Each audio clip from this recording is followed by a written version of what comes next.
Every photographer's account looks the exact same, and that's killing your chances of actually being chosen or even just growing in general. Now, I used to be one of them a few years ago when I started. I used to do tips and tricks, before and after presets, and I used to be just posting content exactly like everybody else's because this person told me to post content like this person, but it wasn't exactly what I liked to post about. That was the issue.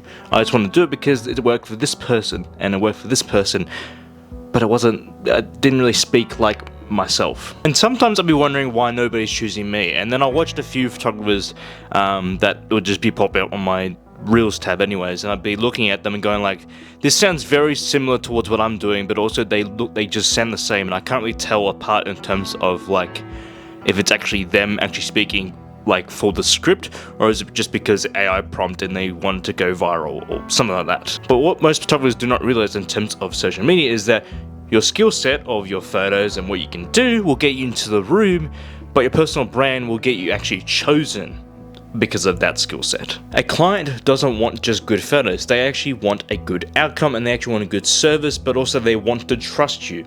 They want to trust you every single time, because those things do not come with tips and tricks.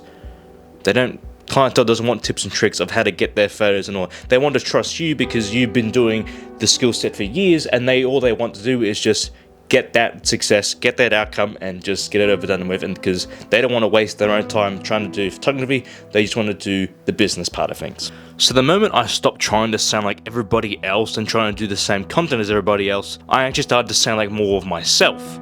And then that's when I realized that I can actually use a lot to my advantage. I can talk about Batman, I can talk about my autism, I can also talk about me as a kid of actually not knowing what to do with my life, being lost, of actually going through alcohol and going through playing Xbox 16 hours a day, and then going back into photography, because those are actual true stories that actually go through myself. Nobody can even duplicate that at all. But because people start seeing my story and how I was before all this content creation stuff, people actually started to know me, and that's what they said. I actually feel like I can actually trust you, and actually I feel like I know you without even meeting you. And that's the power of a personal brand. But your personal brand does not need to be polished, perfect, and excellent, whatever word. But literally all it needs is just to have you in there, and at least a soul in there. And that's what makes someone choose you, because you've actually shown your face into the world. You've actually showcased your skills, you've actually showcased what you can do on social media, rather than someone with the same skills, but never showing their face ever.